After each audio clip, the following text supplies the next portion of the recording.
Hi, this is Tina Greenbaum, your relationship coach and holistic psychotherapist. I have here a question that somebody has asked. I'd like to answer it, and perhaps it pertains to you.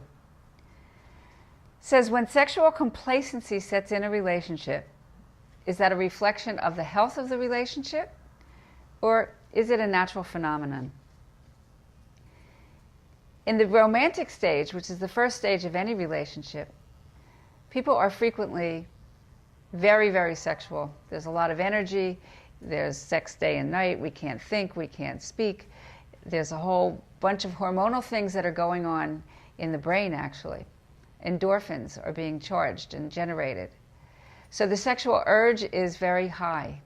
And at some point, the experts say it could last anywhere between 2 months to 2 years. The body cannot produce that level of hormones, and that intensity begins to wear off. That's natural. That's normal. However, as the relationship goes on, what I like to think about is what's happening in the bedroom is a reflection of what's happening outside the bedroom.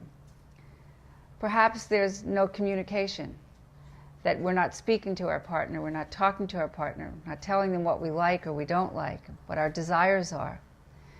So if it's showing up in the bedroom, I'm guessing that it's very likely that it shows up outside the bedroom as well.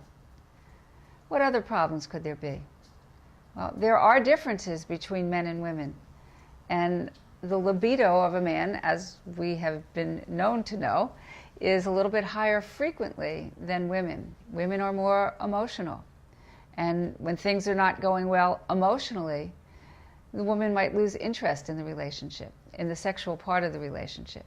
There could be kids, work, overload, stress, burnout. All kinds of things are going to show up in the bedroom.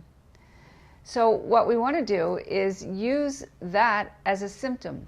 If things aren't going well, rather than looking outside the relationship, which is what, again, happens so frequently, let's look inside the relationship and see if we can name what the problem is, because you can't solve anything until you can name it. And use that sexual dissatisfaction, perhaps, as a kickoff point to work on the relationship and make it better. If you have any comments about this question or this video, just put it right here on my blog. I'd love to hear your comments.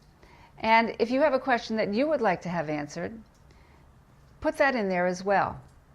And I've asked people just to put whether you like a particular question, and each week, as I get a reading of how many likes there are in a question, I'll answer that question the next time. Thanks so much for joining me.